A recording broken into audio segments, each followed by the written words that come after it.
Capítulo 2913 Preço do fracasso, Parte 1. A fronteira entre os dois continentes era guardada dia e noite pelos guardiões de Zima, para garantir que nenhum dos problemas de Gera se tornasse problema deles. O território de Zagram ficava no sul, e era proibido. De acordo com Tezuka, a Garuda era uma força a ser reconhecida e ela tinha vários discípulos que patrulhavam a área, mantendo o controle das marés monstruosas e cidades perdidas. Ela era a única guardiã com força total, e o mestre preferia não mexer com ela a menos que fosse necessário. Por último, mas não menos importante, de acordo com o relatório do reino, Salaadka ainda estava em boas relações com Zagram, já que eles tinham uma base de apelidos. Vastor pintou a parte sul de Gera com uma cor vermelho sangue que a marcava como uma área somente de reconhecimento reservada para a abominação especializada em furtividade.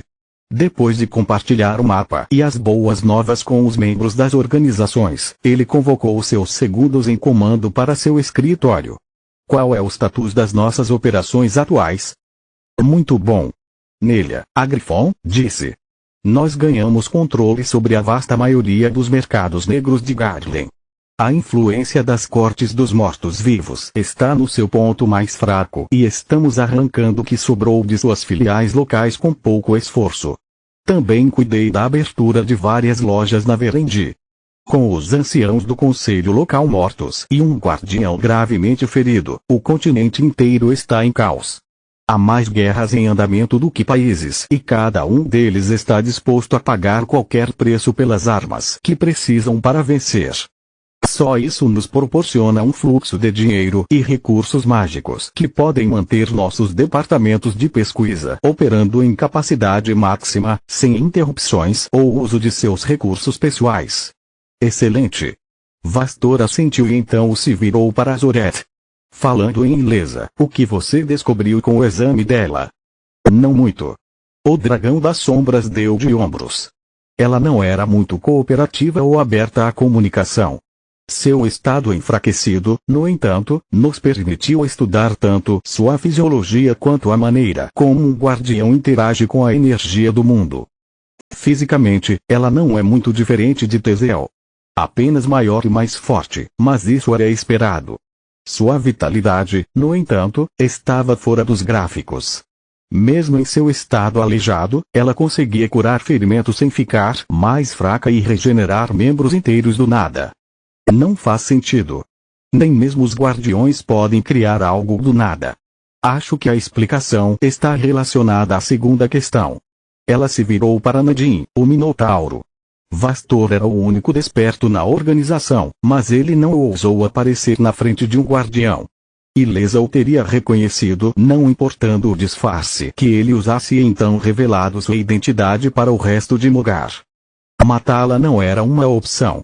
Ninguém jamais havia assassinado um guardião ou testemunhado isso, então as consequências de tal ato contra Mogar eram desconhecidas. Além disso, Vastor não podia arriscar transformar sua organização no inimigo público número 1.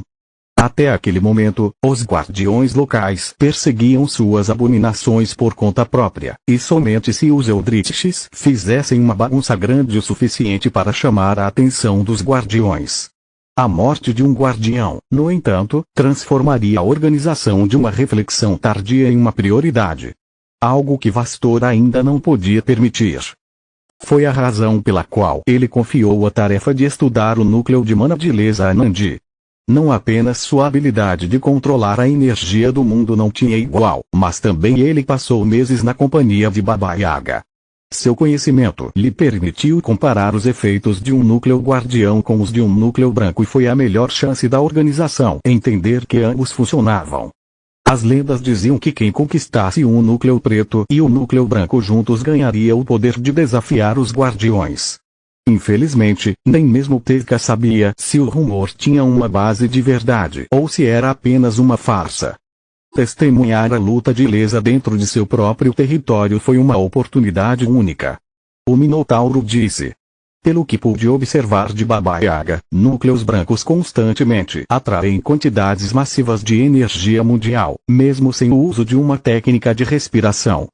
Ilesa podia fazer a mesma coisa, mas com uma diferença profunda. Ela não atraía a energia do mundo. A energia do mundo vinha naturalmente para ela e respondia a cada comando dela sem se misturar com sua mana. Para simplificar, digamos que Baba Yaga pode moldar a energia do mundo como ela quiser, enquanto durante nossa luta com o guardião a energia do mundo se moldou da maneira que Elesa queria. Nenhuma de suas magias exigia a mana, apenas sua força de vontade. Isso é incrível. Vastor pulou na cadeira, empolgado. Há alguma chance de você encontrar uma maneira de replicar essa habilidade? Nenhuma. A finalidade da voz de Nandi fez o mestre se jogar no chão. Mas eu já compartilhei tudo o que aprendi com Bitra. Talvez ela consiga fazer isso ou pelo menos uma de suas criações consiga. O Minotauro apontou para o quarto governante das chamas que estava entre ele e Zoret. Antes de falar sobre isso, como Teseu reagiu aos nossos experimentos? Elesa ainda é a mãe dele. Por falta de um termo melhor. Teseu, o Bastet, era na verdade um clone que havia devorado seu original, dando a ele uma lousa em branco na vida. Aqueles como ele mantiveram a personalidade que seus originais tinham antes de se tornarem abominações e estavam livres do fardo de milênios de loucura e matança. Essas memórias, no entanto, ainda faziam parte deles, deixando os clones arrependidos por ações que nunca cometeram e vulneráveis a uma condição chamada loucura de sangue. Não muito bem. Nandi suspirou. Ele se recusou a participar da luta, insistiu que libertássemos Elesa assim que terminássemos nossa pesquisa e ameaçou se voltar contra nós se tentássemos matá-la. Isso era de se esperar. O mestre assentiu. Como ele está agora? Ainda deprimido. Nandi deu de ombros. Teseu entendeu o que estávamos fazendo e por que ele só não concordou com nossos métodos. Bitra? Vastor virou-se para Raiju, percebendo quão desconfortável o assunto a fazia se sentir. Ela também era um clone e uma das confidentes mais próximas de Teseu depois que ele relutantemente se juntou à organização. Ele não vai nos trair, se é isso que você está me perguntando. Então, antes que o mestre pudesse responder, ela voltou a falar. Quanto ao projeto da torre, fiz vários avanços, mas ainda me faltam alguns elementos-chave. Aprendi com Nandin como dobrar cristais de mana à minha vontade e com você, pai, como transformá-los em cristais de memória. Isso é mais do que suficiente para forjar algo que pode suportar as múltiplas camadas de encantamentos que o núcleo de torre requer. O problema é que técnicas de elaboração regulares não são o suficiente.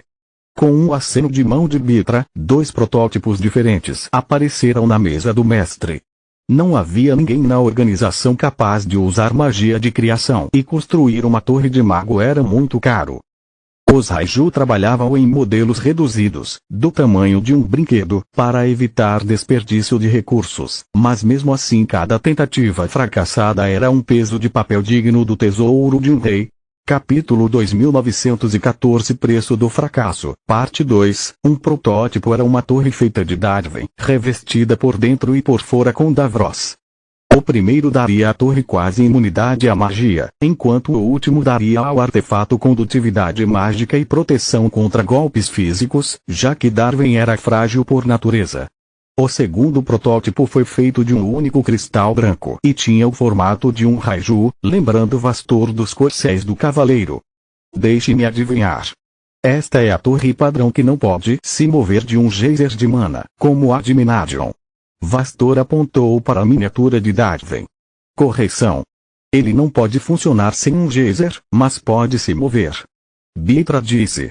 Minadion tinha criado dispositivos semelhantes às pedras de retorno que ela usava para marcar geysers de mana e teletransportar a torre de um para outro. Após a primeira visita, a torre registrou as coordenadas do geyser e a pedra de retorno não foi mais necessária, não deixando nenhum vestígio de sua passagem. Brilhante. Deformar um prédio daquele tamanho à vontade deve ter sido um trabalho de pura genialidade. Os olhos do mestre brilharam como os de uma criança ouvindo seu conto de fadas favorito. Mas como pura necessidade. Bitra dispensou seu entusiasmo com o escárnio. Uma torre em uma posição fixa é um pesadelo de segurança. Aqueles que querem roubá-la de você podem armar uma emboscada, enquanto aqueles que você quer matar nunca chegarão perto dela. A torre não teria valor ofensivo. Além disso, não é como se você pudesse encolher um prédio desse tamanho e colocá-lo no seu bolso. Bitra disse, sem saber o quanto estava errada. Sem a dobra, a torre seria um alvo fácil no momento em que sua localização fosse exposta. É por isso que Baba Yaga fez sua torre as de seus cavalheiros capazes de se moverem livremente. Ela toca o raio de cristal com o dedo. Eles ainda precisam de um geyser para atingir seu poder total, mas, diferentemente do de Menadion, você pode usá-los em qualquer lugar. Na minha opinião, a torre de Menadion era mais poderosa, mas a de Baba Yaga é muito mais prática. Se eu tivesse que escolher, escolheria a dela. Se você já se decidiu, então por que está pesquisando os dois? Vastor pegou os dois modelos em suas mãos e os estudou com sua técnica de respiração, o olho do além. As duas torres em miniatura foram ambas impressas por Bitra e falhas completas. Os diferentes pseudonúcleos que deveriam se fundir em um poderoso núcleo de poder se sobrepuseram mal e seus fluxos de mana estavam fora de sincronia. Porque eu acho que a torre de Baba Yaga é mais adequada para guerreiros como eu, que precisam viajar e não podem se dar ao luxo de se estabelecer em um geyser. A torre de Menadion, em vez disso, é perfeita para tempos de paz ou pessoas como você, pai. Uma fortaleza móvel da qual conduzir seus experimentos e evitar conflitos sem sentido. É como espero passar meus dias depois que terminarmos nossos projetos atuais. Bitra olhou para Zoret com um sorriso fino que o dragão das sombras retribuiu. Obrigado, Bitra. O mestre assentiu. Prometo que farei tudo o que estiver ao meu alcance para garantir a você uma aposentadoria tranquila. Dito isso, quais são os elementos-chave que você está esquecendo? Primeiro, para fazer uma torre é preciso conjurar muitos pseudonúcleos. O Raiju respondeu. Mesmo dividir a absolvição em 9 martelos e ter todos ajudando não dá certo. Acabamos exaustos antes mesmo de completar metade do trabalho e, a partir desse momento, tudo está perdido. Ela apontou para os protótipos. Apressar as coisas não funciona e diminuir o número de pseudonúcleos torna o produto final um artefato poderoso, mas está longe de ser uma torre. Mesmo com Nandi alimentando os outros híbridos Eldritch com energia mundial para manter seus núcleos em plena potência, a tensão mental de tecer tantos feitiços poderosos em sequência os desgastou. Eles tiveram que interromper o processo várias vezes para garantir que as várias peças se encaixassem entre si e, quando terminassem um pseudonúcleo, passariam para o outro.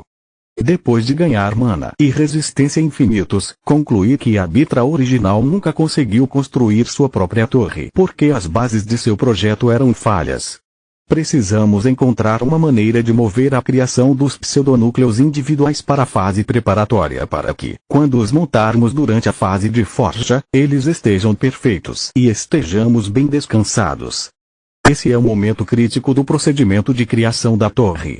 Cada pseudonúcleo deve estar perfeitamente alinhado e, diferentemente das técnicas regulares de forjaria, a ordem em que são montados importa.